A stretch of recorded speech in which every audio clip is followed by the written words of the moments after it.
Hi students, today we are looking at social justice, chapter 8, and specifically we are looking at a final section in that chapter that starts on page 198.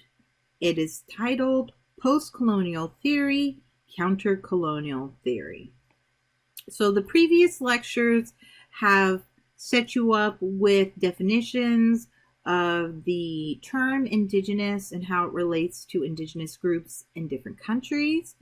And we have looked at the history, a little brief history of colonialism and what we mean by the use of the word white supremacy in terms of this chapter. Now we are looking at post-colonial theory and counter-colonial theory as the way that theorists are countering the effects of colonialism. And there are some really big, important people that are mentioned in this section that I want to point out. They mention how many of this theory is formally traced back to the 1960s, which is not a surprise because the 1960s is very much recognized as an era of civil rights movements and the marginalized groups coming into the center of dominant narratives and speeches and protests and demanding changes and getting those changes enacted. So some of the names and people that are mentioned and their works include Frantz Fanon, Gayatri Spivak, Edward Said, Homi Bhabha, Derrida's deconstruction theory. We also have some speaking back to notions of Orientalism, which is a term that we do not use anymore. So let me get it started first with Frantz Fanon. And, well, even before that, let's point out counter-colonialism's key focus points. It's talked about at the very top of page 198. Number 1, a resistance to colonization. And number 2, breaking away from the strong influence of colonial thought after independence and liberation. The two key focus points are at the center of a lot of work of the theorists and philosophers that I am about to discuss with you. For instance, we have Frantz Fanon and one of his very famous books called Black Skins, White Masks, written in 1986, in which he argues that white colonizers have imposed an image on Black victims that was degrading, subordinating, and alienating. And it was this image to which Black people began to adjust. And Fanon asks people, as they're reading this text that he wrote, to really consider how these notions of how a colonizer viewed an entire group of people have undermined that group of people's way of thinking or seeing themselves, and wanting groups to overthrow that understanding of oneself. How do you get out of this consciousness where you feel like you have to conform to that dominant narrative and that dominant view of how someone else sees you? That brings us to this notion of change not being able to happen from the top down. In fact, Fanon, and then over in Calcutta, India, Spivak, another theorist, are arguing that the very groups that have been oppressed need to be the ones that are speaking back.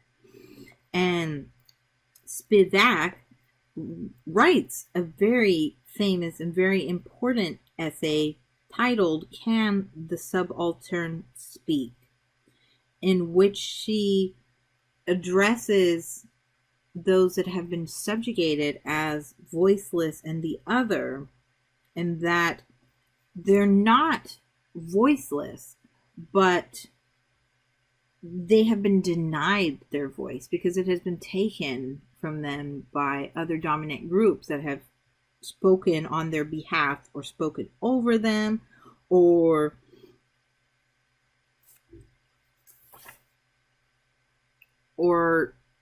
kept them in the margins, so to speak. And so there's this notion then that justice is built on how we reveal ourselves to the other, and at the same time, are we open to that other? And so Spivak is saying that we're not open if we don't step back from privileged positions and let the people who have been subjugated speak. Then we have other very big people discussed in this chapter, including Paulo Freire and his Pedagogy of the Oppressed, in which he talks about cultural revolutions and campesinos, and it's very big within especially Latinx and Chicanx groups. And then I had mentioned earlier at the beginning of this lecture about this notion of this term Orientalism, which we do not use anymore.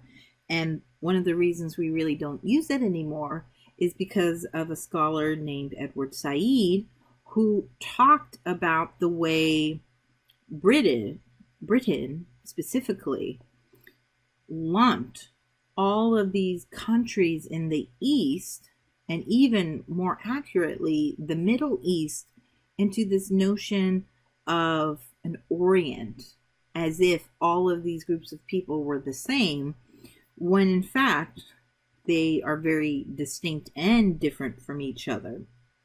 And Orientalism in and of itself had set up a binary of this notion of the East versus the West, and allowed the West to maintain a sort of superiority over the East, and most often seen in how the West can treat Arab Americans or Islam, the religion.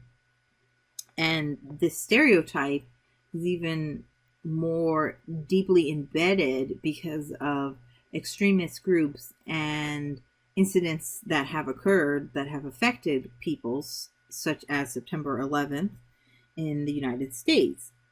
And so Edward Said is talking about how social justice will only emerge when we unlearn the method of domination and articulation, and then view the other on their terms. And he specifically calls this the decolonization of knowledge. I want to end with maybe two more notions here. One is another theorist, Homi K. Bhabha, and he is discussed towards the end of this chapter on page 202. And I think one really important notion from his work is this idea of mimicry, and how there's a slippage of meaning that can occur within dominant understandings of meaning, and how those that have been oppressed have become very good at mimicking dominant speech and practices, but all at the same time still secretly practicing or undermining it within their private spaces. And I think this notion of mimicry can be best exemplified through an example such as, let's say, Mexican Americans, in which you have a mixing that has occurred religiously in terms of many very devout Catholic Mexican communities, and yet there's still the practice of indigenous beliefs and rituals regarding indigenous gods and goddesses. And part of the reason that this mixing occurred is partly due to mimicry, in which groups, as they were being colonized, would mimic the dominant view. So the religion, very Christian heavy, very Catholic heavy, and so the groups would practice that publicly, but then in private still maintain their relationships to their indigenous belief systems. And so you have this merging that occurs. And I just want to end with that notion or understanding of a third space. And actually the authors end with that as well.